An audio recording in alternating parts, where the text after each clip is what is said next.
Hello everyone. Once again welcome to our physics class. Hope you all are fine over there. Children, we have completed our third lesson, current electricity. Today we are going to discuss our next chapter, that is moving charges and magnetism. Till now we were discussing about electricity. We were discussing about the charges, electric charges at rest and also the electric charges which are moving. Now we will discuss about magnetism. And do you think, is there any relationship between electricity and magnetism? Yes, definitely there is a relationship, and we have already studied about that relationship in your class 10 physics in the lesson magnetic effects of electric current, and you have learned about electromagnetic induction. That electromagnetic induction clearly defines the relationship between electricity and magnetism. Also, you might have studied about our Ørsted. And Ørsted was the brilliant scientist who first found out the relationship between electricity and magnetism. Okay, so until our Ørsted's experiment, it was believed that electricity and magnetism were two separate branches. They don't have any relation with each other. But with the Ørsted experiment and its conclusions, it became clear electricity and magnetism are interdependent, and it leads to a new branch in physics, that is electromagnetism. Okay children, and let's just go for a quick review of Ørsted experiment. What was Ørsted's experiment? So this was the experimental setup of Ørsted. He accidentally discovered the relationship between electricity and magnetism.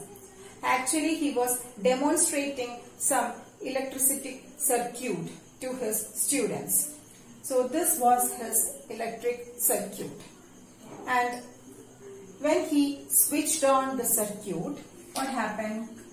He found that the compass needle lying on the table deflected. So he was surprised to see the deflection of this compass needle, because he hadn't kept any magnet on that table. Then what could be the reason for that compass needle? Or what could be the reason for the deflection of that compass needle? Because a compass needle will deflect only in the presence of a magnet and magnetic field. So what could be the reason for the deflection? And again he noticed one more thing. Only when the circuit is switched on, the compass needle is deflected. When the circuit is switched off, the compass needle doesn't show any deflection at all. So that means there is some connection between the flow of charges or the flow of current through the circuit and the deflection produced by the compass needle. That's why the compass needle stopped its deflection in the absence of electric current. Because when the circuit is switched on, current starts to flow through this conductor. And the flow of this current is responsible for the deflection produced by the compass needle.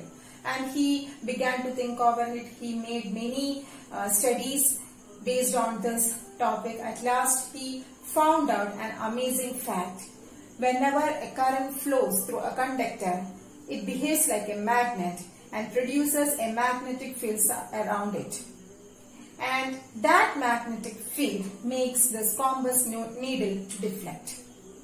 Okay, so what was the major conclusion of Ørsted experiment? Current carrying conductor. A current carrying conductor behaves like a magnet. Okay, so here electricity leads to magnetism. Electricity gives rise to magnetism. So that was a major conclusion by Ørsted. Okay, and also whenever a charge is at rest, whenever an electric charge is at rest, it will produce only electric field. You have already studied about that electric field in the first chapter. So whenever a charge, suppose there is a charge Q, and if it is at rest, it will produce only electric field around it. But at the same time, when this charge starts to move, when the same charge starts to move, it creates both electric field and a magnetic field. Because a moving charge can produce a magnetic effect. That was Ørsted's conclusion. So whenever a charge is at rest, it can produce only electric field. But whenever the same charge starts to move, it can produce both electric field and magnetic field. Okay. Children, you have already learned about the magnet and the magnetic field pattern produced by the bar magnet in your class 10 physics. So this is the magnetic field produced by a bar magnet, and suppose a charge Q enters into this magnetic field. What happens? Yes, a charge Q is now moving inside this magnetic field. So what happens? Does it experience any force? Yes, you might think how magnetic field can attract this charge, because this charge doesn't have any magnetic property. A magnetic field can attract, or a magnetic field can exert its influence only on a magnetic material. Our moving charge is a magnet now because it is moving. That was Easter's conclusion. So when a charge Q is moving inside this magnetic field, it will experience a force because of this magnetic field. Why? Because moving charge itself is a magnet. Okay. So what is the expression for this force, or what is the expression for this magnetic force?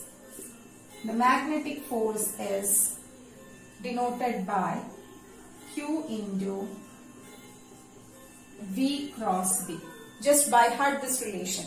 So this is the expression to find out the magnetic force. Q into V cross B, where Q is the charge, V is the velocity of the charge, and B is the magnetic field. You know magnetic field is denoted by B, capital B. Okay, so this is the expression to find out the magnitude of magnetic force experienced by a charged particle whenever it enters in a magnetic field.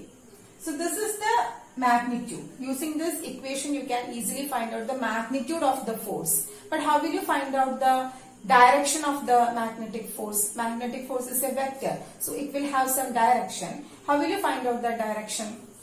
You can easily find out that direction by using this cross product. You know, if a cross product is there, it means that the force is perpendicular to the plane containing both V and B. So suppose, consider V is along the X direction and B is along the Y direction. So what will be the direction of magnetic force in this case? So the magnetic force will act perpendicular to both V and B. So again there will be a confusion. Perpendicular means which direction? What is the proper direction? This is a perpendicular direction. See the direction of this pen. This is a perpendicular direction out of the board. Again, when I denote this direction into the board, this is also a perpendicular direction to B and V, isn't it? If the force is acting like this is perpendicular to B and V. Again, if the force is acting into the board, the force will be perpendicular to B and V. So what is the correct direction? What is the actual direction of the magnetic force? In order to know about that, you need to apply a simple rule, that is the right hand rule. So for that, just curl your fingers from V to B. Just curl your fingers from V to B and find out the direction of thumb. That thumb will give you the direction of magnetic force. So here V is along the x-axis and B is along the y-axis. So curl your fingers from V to B. In doing so, what is the direction of thumb? It is perpendicular and out of the board. So this will be the direction of magnetic force in this direction. But at the same time, suppose V is acting along y-axis and B is acting along x-axis. Then what will be the direction of magnetic force here? Now this is V. So you must curl your fingers from V to B like this. And if you curl like this, what is the direction of magnetic force? It will be into the board. So now magnetic force acts perpendicularly into the board. Okay. So using this rule, you can easily find out the proper direction of magnetic force. Okay children. Now suppose this is a charged particle, right? If it is a charged particle, it has both electric field. And since it is moving in a magnetic field, it will have a magnetic force. So this charged particle will experience a electric force. It will also experience a magnetic force. So what is the proper magnitude of force experienced by this charged particle? It will be electric force, Fe, plus magnetic force. Okay. And what is the expression for electric force? We have already learnt about the electric force in our previous lesson, that is Q into E. Plus, what is the expression for magnetic force? Q into V cross B. So what is Q is common factor. So Q into E plus V cross B. Okay. So this is the expression for a charged particle in the presence of electric field and magnetic field. And this expression was found by Lorentz. Hence, this is also known as the expression for Lorentz force. So Lorentz force is nothing. It is the proper expression for magnetic force for a particle, charged particle in the presence of electric field and magnetic field. Okay. Now what is the unit of magnetic field? Unit of magnetic field is Newton second per centimeter. Newton second per centimeter. Also it is known as Tesla. T. Okay, Tesla. And another unit is there, which is a smaller unit. It is known as Gauss. Okay. And 1 Gauss is equal to 10 raised to minus 4 Tesla. 1 Gauss is equal to 10 raised to minus 4 Tesla.